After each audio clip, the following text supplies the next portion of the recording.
संकल्प के लिए। किसके लिए किया जा रहा है? अस्माकम शब्द दिया ना वहाँ, नाम इसलिए नहीं दिया था वहाँ अस्माकम, यानी हम सभी नहीं। संकल्प किसके प्रति हमें डायरेक्शन देना है। एनर्जी को जब तक हम डायरेक्शन नहीं देंगे वो कहाँ जाएगी। आपके पास वहाँ से व्यक्ति इतने आपके टीवी पर इतने आइटम संसार में घूम रहे हैं, अब उसको आपको बटन दबाना पड़ेगा कि तुम्हें कहाँ जाना है, कौन से टीवी में दिखना है, कौन सी लाइन में दिखना है। एनर्जी को भी गाइडलाइन देना पड़ती है, और वह गाइडलाइन हम संकल्प नाम लेकर के देंगे। भाई हम किसके लिए कर रहे हैं, किसका निमित्त बना रहे हैं। ठीक है, उच्चारण मुंह से ना करें, मन में नाम संकल्प तो करना ही पड़ेगा। उच्चारण करने से दो फायदे, क्योंकि निर्देश का अर्थ ही होता है आप एक क्रिया किसके लिए कर रहे हैं। लक्ष्य विहीन क्रिया कहाँ जाएगी। लक्ष्य विहीन क्रिया का क्या मतलब है। लक्ष्य हमें बताना पड़ेगा, पर्पस बनाना पड़ेगा, किसके लिए कर रहे हो, किस पर्पस से कर रहे हो। वो मन में संकल्प करो अथवा उच्चारण में संकल्प करो, करना पड़ेगा। और दूसरा, सामने वाले को वैसे ही उसके मन में अपने आप में हार्मोन्स बदल जाते हैं कि अब कोई चिंता नहीं है, मेरा नाम महाराज के मुख से और भगवान के सामने निकल गया है। 50% वो वहीं एकदम ऐसा आनंद होता है जिसका नाम शांत धारा में निकलता है ना, उसी सेकंड यदि उसके पास कोई एनर्जी लेवल नापने का हो तो एकदम देखना उसको कितना स्पंदन होता है। एकदम उसके मन में एक आनंद की लहर दौड़ जाती है। ओ मेरा नाम भूल गया। मैंने एक बताया ना कोटा में कि एक महिला कोमा में पड़ी हुई है, वो होश में है। हुक्म काका के सुनाया था ना, तो उन्होंने वैसे ही कान में लगा के उसको प्रतिदिन, क्योंकि उसको शांति धारा का बड़ा लगाव था, तो लाइव तो शांति धारा चलती है, तो हम कहीं भी शांति धारा करते तो प्रतिदिन उसके घर वाले उनका कान में लगा देते थे। उस दिन उसका नाम बोला, उसका नाम बोला मैंने, आरोग्यार्थ हम परिवार का नाम आया उन्होंने, तो नाम सुनते ही उसकी आंखें खोल के कहता, देखो महाराज जी मेरा नाम बोल रहे हैं, आपने बोली ली है क्या। कौन बोल गया? जो कामा में पड़ा है, होश ही नहीं उसको। यानी बाहर से वो बेहोश था, अंदर से तो उसका कान सुन रहा था। अंदर से कई बार अपन सोचते हैं बाहर की एक्टिविटी बंद हो गई, लेकिन कर्ण इंद्रिय उसकी खुली है। कई बार कामा में देखो अपन बोलो तो उसकी आंख में आंसू आ जाता है, लेकिन वो कोई क्रिया प्रति उत्तर नहीं दे पाता। तो नाम बोलने से कामाओं में पड़े हुए व्यक्ति में स्पंदन हो गया, उसके मन में एक ऐसा भाव जाग गया, जो कामा में पड़ा है उसके मन में भाव आ गया, देखो मेरा नाम बोला जा रहा है। तो अब ये स्थितियां जब बनती हैं तो कुछ नहीं, क्या हो रहा है, दूसरे का नाम बोलता है तो तुम्हें बेकार लगता, वेस्टेज हो रहा है। और उस दिन तुम्हारा नाम लिखा हो तो 90% लोग इतने इतने नाम पढ़ना, 100 200 नाम पढ़ना, घंटों शांति धारा का महत्व खत्म हो गया। जो ऐसा कहते थे ना, तो एक दिन, क्योंकि मैं तो थोड़ा सा, मेरा दिमाग थोड़ा सा खुरापाती है, एक दिन उनके घर में कोई सीरियस हो गया और उनका नाम शांति धारा में आया, मैंने चलाकर छोड़ दिया। मन में तो पढ़ लिया, अब उनको खलबली मच गई, महाराज जी मेरा नाम छूट गया, मैंने तो बोली भी ली थी, मेरा नाम छूट गया। मैंने कि समय बहुत ज़्यादा हो रहा तो बेस्टेज लग रहा था मुझे, मैंने भी छोटियाँ ले ली।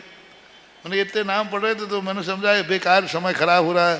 अरे महाराज सबके लिए भली खराब हो, मेरे ही नाम के लिए आपका समय खराब हो रहा था। हमेशा बहुत गलत प्रचार है। तुम्हारा खुद का नाम बोले, अरे जब तुम शांति धारा कराते हो तो मैं रिश्तेदार के नाम लिखाते हो, और दूसरे के नाम बोलते हैं तो वेस्टेज है। आप एक दूसरा पॉइंट आपको देता हूं, जब महाराज के पास कोई अंदर बैठा हो, तुम बाहर इंतजार कर रहे हो और थोड़ा टाइम लग रहा हो तो तुम्हें क्या महाराज जी इतना टाइम देते हैं, बेस्ट देखो आधे घंटे हो गया 15 मिनट वेस्टेज कर रहे हैं टाइम का। महाराज को इतनी माथापूरी नहीं करना चाहिए। और जब तुम अंदर आते हो तब मैं एक दिन क्या हुआ कि किसी काम को देख रहा था, मंदिर का नक्शा था, कुछ था, सब सही था और मैं पहले देख करके हाँ कह चुका हूँ। उन्होंने कहा महाराज जी एक बार और देख लो।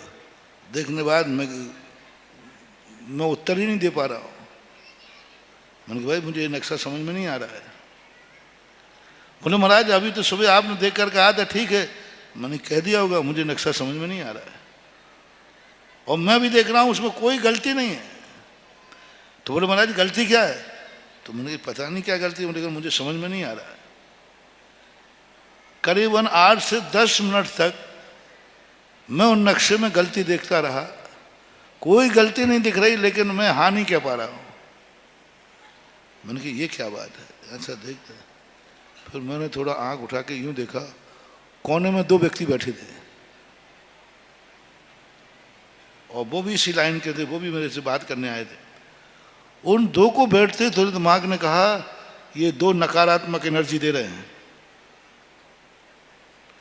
ये दोनों नकारात्मक एनर्जी दे रहे हैं। मैंने उनसे पूछा भाई क्या बात है? तुम लोग दोनों बाहर जाओ। जैसे ही उनको बाहर किया 1 मिनट में नक्शा देखा, मैंने कहा सब सही है, ठीक है। अब मैं आश्चर्य में कि मुझे 8-10 मिनट में क्या हो गया था। फिर उन दोनों व्यक्ति को बुलाया, मैंने कहा आप बैठे बैठे क्या कर रहे थे? बोले मैं यही कर रहा था कि कब खिसके यहाँ से। और महाराज जी कहाँ का माथा बोड़ी कर रहे हैं इनसे, इनको क्या लेना देना कि वहाँ मंदिर बन रहा है कि नहीं बन रहा है, ठीक है कि नहीं। हम यही सोचे थे कब ये टले यहाँ से। अब देखो वो कोने में बैठा हुआ मेरे दिमाग को पलट दिया उन्होंने। नकारात्मक एनर्जी उनकी इतनी ज़्यादा थी अंदर से कि मेरे दिमाग को पलट दिया। इसलिए मजिस्ट्रेट हो कोई भी जब निर्णय करते हैं तो अकेले में करते हैं। कभी बड़ी मूर्ति उठाना हो तो तुम लोग सब महिला पुरुष को बैठा दे, नमोकार मंत्र पढ़े, तुम्हारी मूर्ति कभी उठना ही नहीं है।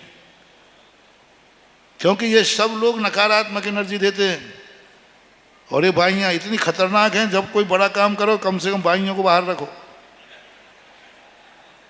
और फिर तुम्हें भी बाहर रखो। तुम क्या ए भैया पता नहीं क्या हुई है, पता नहीं क्या हुई है, पता नहीं क्या।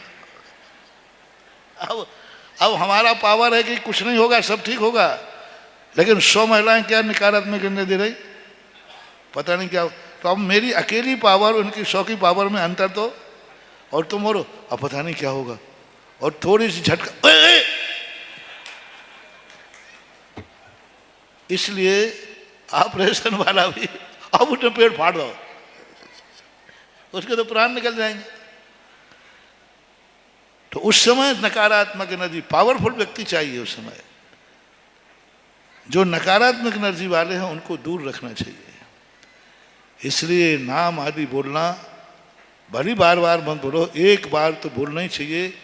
इससे उसको शांति मिलती है और आगम के अनुसार प्रतिज्ञा हो जाती है कि आज की शांति धारा फलाने व्यक्ति को लक्ष्य करके की जा रही है। वो एनर्जी भटकती नहीं है, ठीक उसी के पास जाते।